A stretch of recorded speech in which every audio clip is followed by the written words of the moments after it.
Vadia કુકાવાવથી Amreli road તરફનો માર્ગ બિસ્માર હોવાના કારણે લોકોને પારાવાર મુશ્કેલી।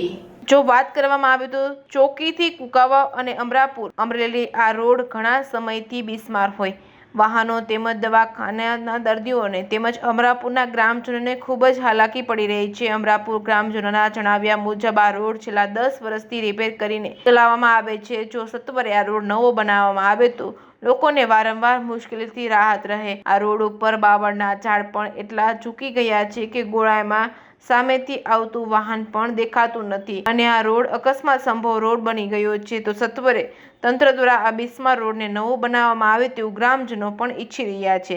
Reporting by Raju Kariya, Vadiya. મારો મુદ્દો એવો છે, મારું નામ છે સુખાભાઈ વાળા, હું પૂર્વ સરપંચ છું તેમજ તાલુકા પંચાયત સદસ્ય છું। આ ગામની અંદર અમારે BBA BCA કોલેજ છે, લાંબા સમયથી છે, સારી રીતે ચાલે છે, વિદ્યાર્થી પણ સારા છે, પણ એને મુસાફરી માટે કાયમ અપડાઉન કરતા હોય ત્યારે બહુ તકલીફ થાય છે। રસ્તા બાબતની હેરાનગતિ છે। તો અમારું તાલુકા મથક કુકાવાવ છે, જિલ્લા મથક અમરેલી છે। અવારનવાર અમારે હોસ્પિટલના કામ બાબતે રાત્રે કુકાવાવ જવાનું થાય, તેમાં મહિલાઓને ખાસ કરીને વધારે હેરાનગતિ હોય છે કે ડિલિવરી જેવા સમયમાં હમણાં જ અમારે એક ખેડૂતે મને થોડી વાર પહેલા જ વાત કરી કે રસ્તામાં ડિલિવરી થઈ ગઈ, એ આપણી માટે દુઃખદ ગયા। વિકાસની વાતો કરનારાઓને મારે ધ્યાન દોરવાનું થાય છે કે વિકાસ રસ્તાના પણ કરવા જોઈએ।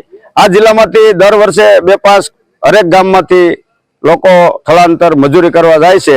અમરેલી જિલ્લામાં પણ 500 કે 1000 માણસને રોજીરોટી મળે એવું પણ એક પણ ઉદ્યોગ નથી। તો વિકાસની વાતો કરનારાઓને મારી નમ્ર વિનંતી છે, આ વિસ્તારના ધારાસભ્યશ્રીને કહું છું કે વહેલી તકે રસ્તા અને કોઈ રોજગારી માટે ઊભી થાય એવી મારી સરકારશ્રીને નમ્ર અપીલ છે। મુદ્દો હતો તમારું નામ અને વિગત કયો? લાલજીભાઈ અકબરી। શું મુદ્દો છે તમારે? ભાગ્યાની બાઈને દવાખાને લઈ જતા હતા 8 દિવસ પહેલા, તો રસ્તામાં અડધે જતા ડિલિવરી થઈ ગઈ, તો ત્યાંથી પાછું વળી જવું પડ્યું। હેરાન થઈ ગયા એમ બોલો। આ રસ્તો ક્યાં જાય આગળ? કુકાવાવ અને આમ અમરેલી। કેટલા સમયથી તકલીફ છે? હા, રોડ ની તકલીફ તો 2 વર્ષ થયા।